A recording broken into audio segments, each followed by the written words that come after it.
காலத்தோட ராடை வந்து 18, 22 அந்த மாதிரி வெட்ட சொல்கிறாங்க இந்தியன் ஸ்டாண்டர்டில். எதுக்கு அப்படின்னா லேப் எல்லாமே ஒரே லென்த்தில் வரக்கூடாது அப்படிங்காங்க. எல்லாமே ஒரே இடத்துல வந்தால் வீக் ஆயிரும் அப்படிங்காங்க. ஆனால் அது வந்து வேஸ்ட்டுங்க. சரிங்களா, அது வந்து நல்ல ப்ராக்டிஸ் கிடையாது. எல்லா காலத்தையும் ஒரே இதில் வெட்டினாதான் நம்மளுக்கு வந்து எல்லாத்தையுமே ஒரே டயத்தில் லேப் வைக்கலாம். இல்லைன்னா 18 அடியில் ஒரு லேப் வைக்கணும், அடுத்து 22 அடியில் ஒரு லேப் வைக்கணும். அது வந்து நமக்கு தான் வேலைப்பாடு. ரெண்டாவது வந்து இந்த கிங் அடிக்க சொல்கிறாங்க. நம்ம ராடு நேராக இருக்குது, அதை எதுக்குங்க கிங் அடித்து வளைச்சி பெண்ட் பண்ணி நம்ம வந்து ஒரு காலத்தில் ப்ளேஸ் பண்ணணும்? இது என்னங்க தப்பாக சொல்லிக்கிட்டு இருக்காங்க?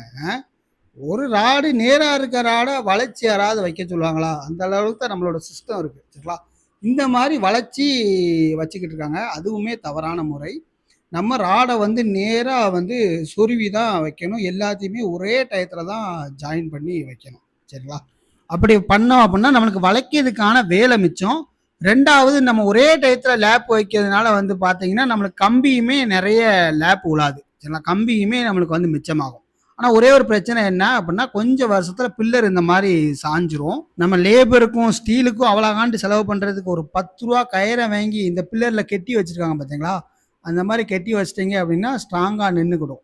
சரிங்களா, உங்களுக்கு இந்த மாதிரி செலவு கம்மியாக கெட்டணும் அப்படின்னு நினச்சிங்க அப்படின்னா நீங்கள் யார்ட்டையாவது கொடுங்க. இல்லை இன்ஜினியர் ஸ்டாண்டர்ட் படி நம்மளுக்கு வந்து குவாலிட்டியாக கட்டணும் அப்படின்னு நினச்சிங்க, ஸ்க்ரீனில் தெரிய நம்பர் இருக்குது, கான்டாக்ட் பண்ணுங்கள்.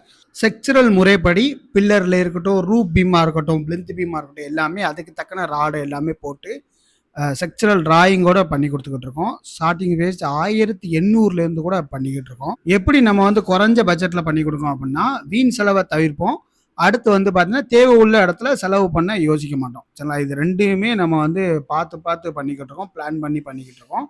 அது மாதிரி உங்களுக்கு ஏதாவது செக்சுரல் டிராயிங்காக இருக்கட்டும், வாஸ்து பிளானாக இருக்கட்டும், இல்லை அப்படின்னா எஸ்டிமேஷன், எலிவேஷன் எதாக இருந்தாலுமே ஸ்க்ரீனில் தெரிய நம்பருக்கு நீங்கள் வந்து கான்டாக்ட் பண்ணுங்கள்.